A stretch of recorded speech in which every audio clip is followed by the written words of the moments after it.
सभी बच्चों को मेरा स्नेह भरा नमस्कार। प्यारे बच्चों, आज हम लोग फिराक गोरखपुरी जी का जो रुबाइयाँ हैं उसका व्याख्या पढ़ेंगे। बच्चों, रुबाइयों के बारे में बताना चाहता हूँ कि रुबाइयाँ उर्दू और फारसी का एक छंद है। जिस तरह से हिंदी का छंद होता है उसी तरह से रुबाइयाँ उर्दू और फारसी का एक छंद है, और विशेष करके उर्दू लफ्ज़ में इस छंद का प्रयोग किया जाता है। तो यह जो रुबाइयाँ हैं इसमें माँ और बेटे के प्रेम पर आधारित बहुत ही कोमल कांत पदावली में इसका वर्णन किया गया है। किस तरह से एक माँ अपने बच्चे को स्नेह दुलार देती है और एक माँ के लिए बच्चा कितना अनमोल रतन होता है, उसी का जिक्र इस रुबाइयों के माध्यम से फिराक गोरखपुरी जी ने किया है। आइए अब इसका व्याख्या देखते हैं।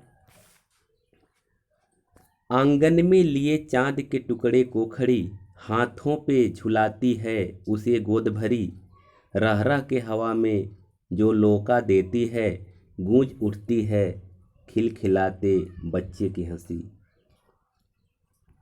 फिराक साहब कहते हैं कि आंगन में लिए चांद के टुकड़े को खड़ी, माँ अपने चांद के टुकड़े जैसे पुत्र को अपने गोद में लेकर आंगन में खड़ी है।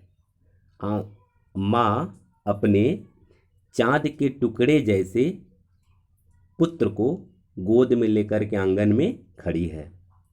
आगे कहते हैं, हाथों पे झुलाती है उसे गोद भरी। कभी माँ उस बच्चे को अपने हाथ पे झुलाती है, हाथों के झूलों से झुलाती है, और कभी उसे अपने गोद में ममता से प्यार से भर लेती है, उसको अपने गोद में दबोच लेती है। आगे कहते हैं, रह रह कर हवा में जो लोका देती है। फिराक साहब कहते हैं कि और माँ ममतावश अपने बच्चे को कभी कभी हवा में लोका देना मतलब उछालना, हवा में उछालती है, और जब हवा में उछालती है तो जो नन्हा बच्चा है वह खिलखिलाकर गूंज उठती है खिलखिलाते बच्चों की हंसी।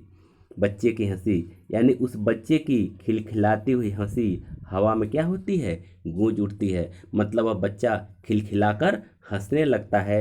इस तरह से माँ को असीम प्रेम की अनुभूति होती है और बच्चे के प्रति असीम ममता जागृत हो उठती है।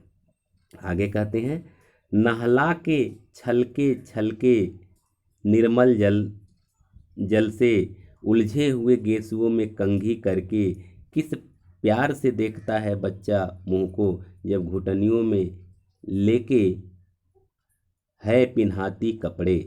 कहते हैं कि जब माँ अपने बच्चे को छलके छलके नहलाने का मतलब क्या हो, नहला के छलके मतलब निर्मल जल से माँ अपने बच्चे को स्वच्छ जल से जब नहला रही है, तो चूँकि आप देखते होंगे जब छोटे बच्चों को किसी भी छोटे से बर्तन में नहलाते हैं तो बच्चे छपकारी मारते हैं और उससे पानी बाहर छलकता है।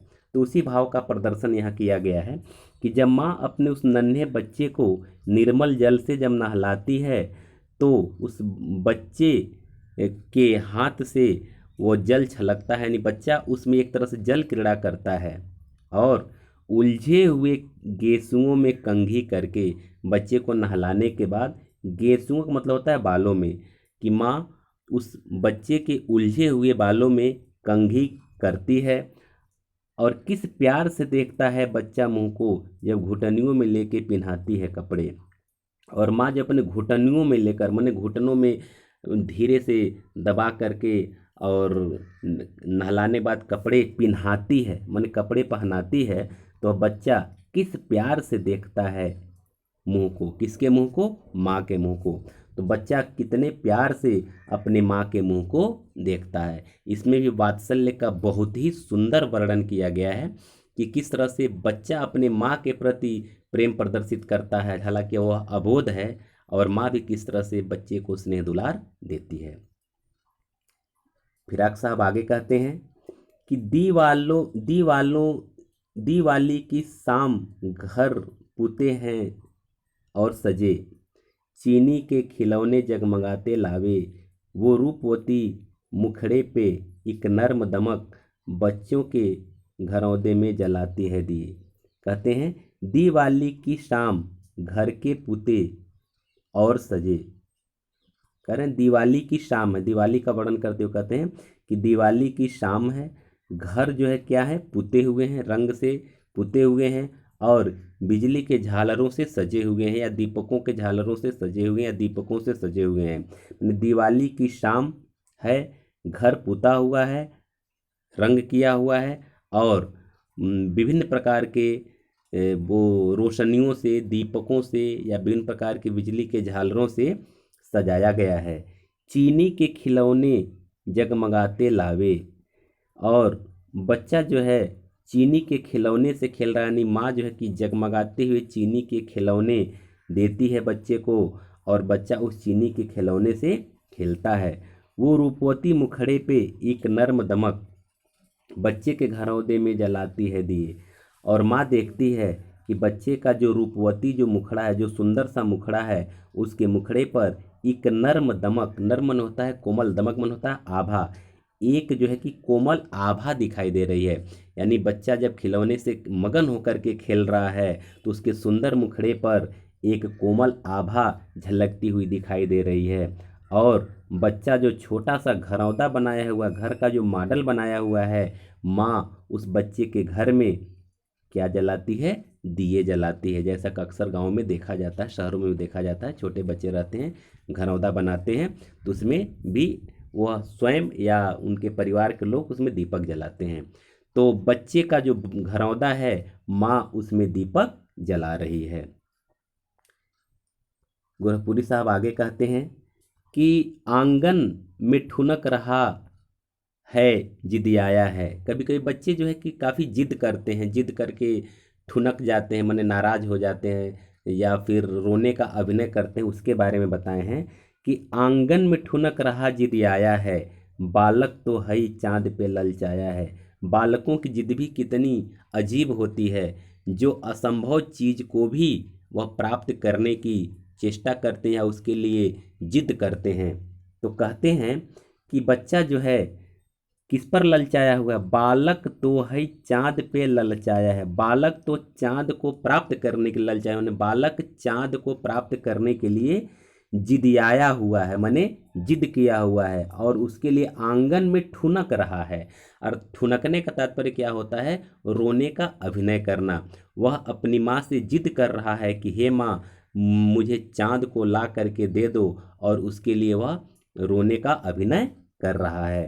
दर्पण उसे देके कह रही माँ, देख आईने में चाँद उतर आया है। और माँ भी समझती है कि बच्चों की जिद को किस तरह से पूरा किया जा सकता है, तो माँ उस बच्चे को दर्पण दे देती है, शीशा दे देती है और माँ कह रही है कि देख आईने में, आईने से चाँद उतर आया है।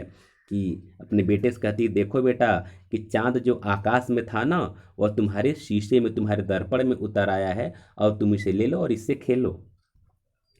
आगे माँ कहती है अपने बच्चे से, रक्षाबंधन की सुबह रस की पुतली छाई है, घटा गगन की हल्की हल्की, बिजली की तरह चमक रहे हैं लच्छे, भाई के हैं बांधती चमकती राखी। अब यहाँ भाई बहन के प्यार का वर्णन किया गया है। जैसा कि रक्षाबंधन में बहन अपने भाई के कलाई पर राखी बांधती है, उसी समय का वर्णन फिराक गोरखपुरी जी कहते हैं कि रक्षाबंधन की सुबह का समय है और रस की पुतली संबंध है, मतलब उस छोटी सी प्यारी सी बहन के लिए, कि वह बहन जो रस की पुतली है और वह अपने भाई को रक्षा बांधना चाह रही है, राखी बांधना चाह रही है। और मौसम कैसा है, छाई है घटा गगन की हल्की हल्की। उस सावन के महीने में चूँकि रक्षाबंधन का पर्व पड़ता है, तो गगन में यानी आकाश में घटा यानी बादल, हल्का हल्का माने हल्का हल्का बादल छाया हुआ है, बिजली की तरह चमक रहे हैं लच्छे। और जो बहन अपने भाई को रक्षा सूत्र बांधने जा रही, जो रक्षाबंधन बांधने जा रही है, वह बिजली के झालरों के तरह से क्या हो रहे हैं, चमक रहे हैं। भाई के हैं बांधती चमकती राखी, और वह प्यारी सी बहन अपने प्यारे से भाई के हाथों में एक चमकती हुई राखी बांध रही है। अर्थात यहाँ भाई और बहन के बीच का जो अगाध प्रेम है उसका भी वर्णन फिराक साहब ने बहुत ही सुंदर ढंग से किया है। तो इस तरह से ये रुबाइयाँ का अर्थ हुआ। अब इसके बाद हम लोग अगले वीडियो में इसका जो शेष भाग है गज़ल का व्याख्या पढ़ेंगे। एक बार पुनः आप लोगों को नमस्कार, बहुत बहुत धन्यवाद।